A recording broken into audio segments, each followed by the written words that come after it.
Are you ready?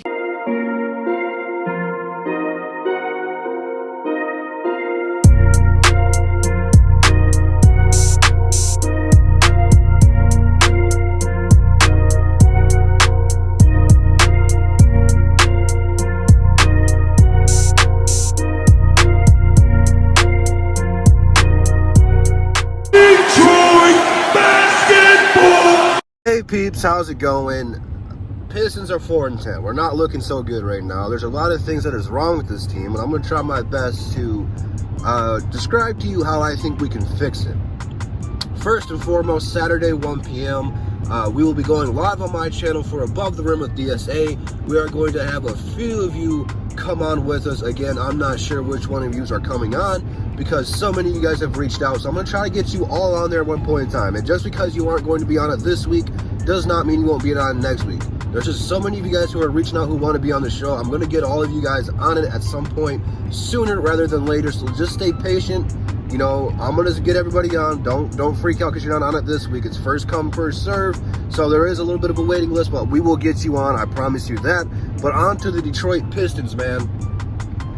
A lot of things is wrong with this team. And the main thing that I think is wrong with it, excuse me, I think, let me restart that sentence over because I choked on it a little bit.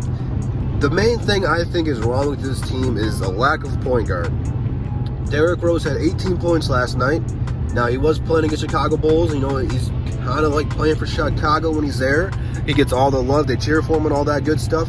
They did boo him one time because he was on a fast break and didn't dunk it, but that's it. You know, he's never going to play anywhere and get booed. I think everyone loves Derrick Rose. Everywhere he goes, it's pretty much a home game for him. But in Chicago, they love him and they miss him. So, I mean, it's good to see that. He had 18. He was our leading scorer. Outside of that, we really did not have a point guard. And we don't have a point guard outside of Derrick Rose right now. It's a problem. You know, I don't know what happened. You know, Bruce Brown showed glimpses of being good at it, but he is only good at it when he is being aggressive and attacking the hoop. And lately, he has not been doing that. So what's my solution? Well, Luke Kennard is a good option. I like Luke playing point better than Bruce Brown. I think he's got more talent. He's got more skill to do so. Plus, he can score. He can shoot. He can finish around the rim a little bit better. Let me turn that radio off. Luke's got more offensive game. Defensively, it's not there, but I don't care right now because defensively, we are trash. And that is an understatement. So, I know that's not going to fix it defensively, but I would like to see Luke get some more touches at point guard. But the main problem with it is Blake Griffin, to be honest with you. Now, I'm not going to come out here and I'm not going to slander Blake Griffin for everything that he has done. You know, he's a great player. I'm glad that we got him.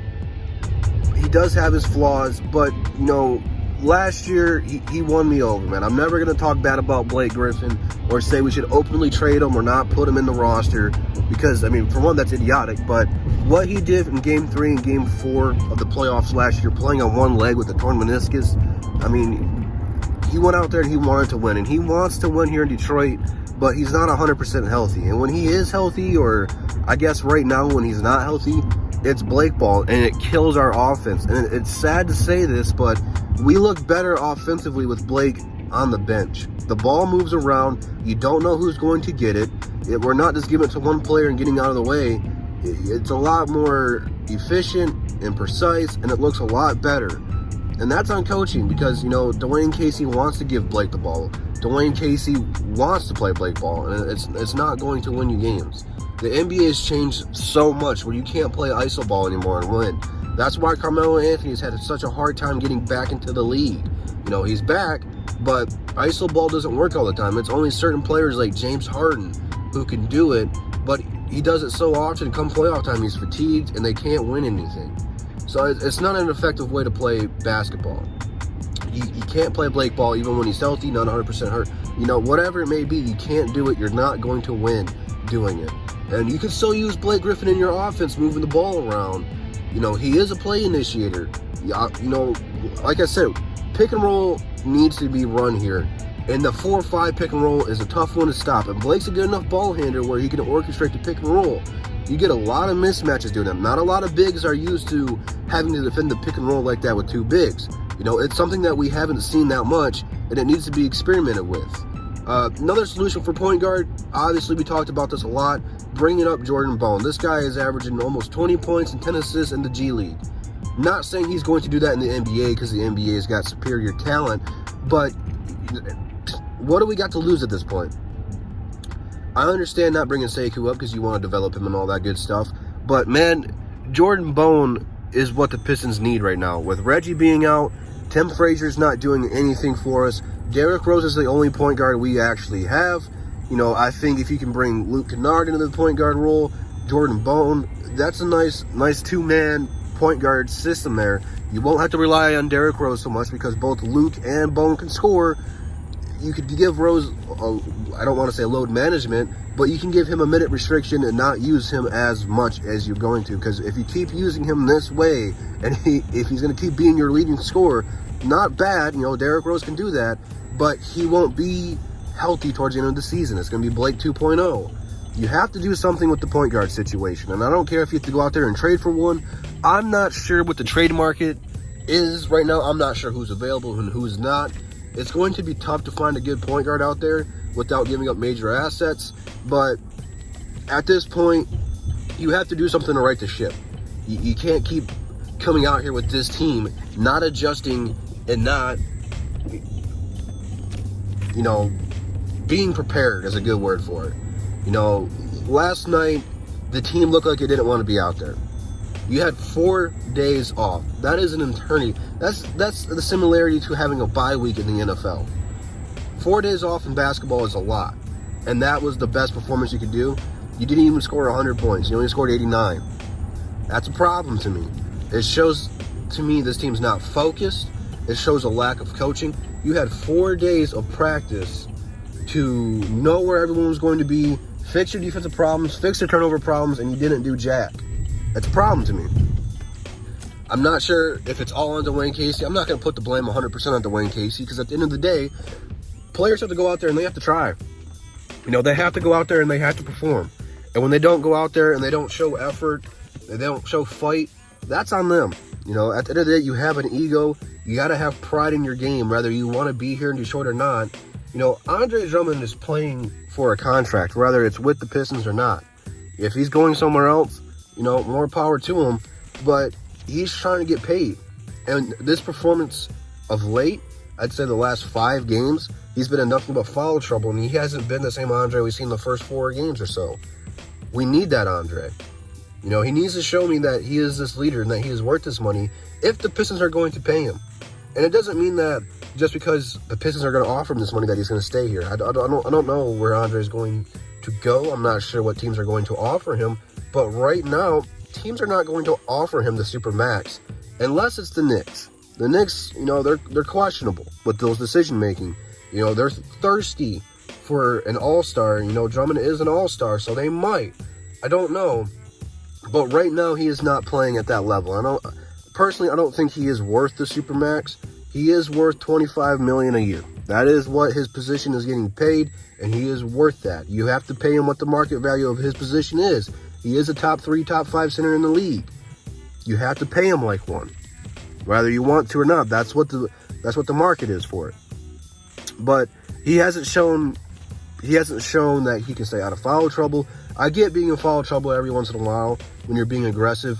I understand your perimeter defense sucks. We can't stop anyone from attacking the hoop. So, I mean, Andre's just getting put on an island all by himself yet again. This was the problem last year, and they haven't fixed it. But at some point, man, you got to get out of foul trouble. We need this 2020 Dre. When Andre is dominating the game and being effective and getting in those 2020 games, we look so much better. You guys don't realize how important Andre is to this team. When Andre's got his motor going, we are a tough team to stop. And when he's playing like garbage like he has been over the last 5 or 6 games that we have lost, whatever it is, that's exactly what we look like. We look terrible. Andre is super important to this team, whether you like it or not. We need him to step up and play like he did at the beginning of the season. That is one of the reasons we are losing is he hasn't been there. I mean, there's a lot of things that are causing this. I mean, we've been going on for almost 10 minutes now. I don't want to make this a super long video, but I got to get a lot of this crap off my chest, man. We're turning the ball over in our defense is terrible, okay? It's one of the reasons we suck. It's a big reason we suck. And a lot of it is coaching. You have to fix these. We got a lot of young players out there. Bruce Brown and Luke Kennard don't have a ton of experience playing point guard. You have to set these players aside and show them what they're doing wrong. Defensively, man, defense is all effort. It's all a mindset. And that's one of the things that made Ben Wallace great. Ben Wallace, was an undersized center. And he took Shaq out of games. It's hard to do that. And when you take Shaq out of the game, he's still scoring 25 and 12. And that's considered a good defense. It's incredible. I mean, he was out here blocking shots and centers who are 7 feet tall and made him look smaller than what he was. It's all an effort. It's all a mindset. Dennis Rodman, that's another great one. Not the biggest guy out there, but he had heart and he wanted to contribute. It's all a mindset. It's all a mindset. I don't know if we need to have Bill Laimbeer come in here and give these guys a pep talk. I don't know what it is. I don't know if we need to have Isaiah Thomas come in here and give these guys a pep talk, but they need a kick in their ass, man. They do. They need to get woke up. I don't know what the solution for it is, but like I said last night, there's a fine line between Stan Van Gundy and Dwayne Casey. They're two different players. Stan Van Gundy yelled at a lot of players. Dwayne Casey's a player-friendly coach. There's a line in the middle where you need to be. And right now, you need to be more like Stan Van Gundy in the aspect of yelling at your players. Be like Tom Izzo, man. Tom Izzo is respected. He gets in his players' face when they mess up severely. I'm not saying you have to be a doucher, because you're not going to win these players. The league's too soft for that. But you need to show them that you're the leader. Because right now, you're showing me you're not a leader, Dwayne Casey. And right now, you're showing me why Toronto fires you. You got to correct the ship. We've been going on for way too long, man. Way too long. So I'm going to cut it short. Well, I guess not short, because we've been going on for almost 12 minutes here. But, man, leave it down in the comments, man. We're going to probably be venting Saturday. We're going to go live for probably 2 hours or so. We'll open the floor for questions throughout the show. So you guys need to have your questions ready and what you guys want to ask us so we can answer them. Roundtable on tonight. I believe it's on Micro Mike's channel. But don't hold me to that. So go there and vent for the Lions. It's a tough time to be a Detroit fan right now. Instagram, Twitter, DSM members in the link below. Be sure to subscribe to all the fellas. Follow me on those social platforms. And I'll see you guys tomorrow. Peace.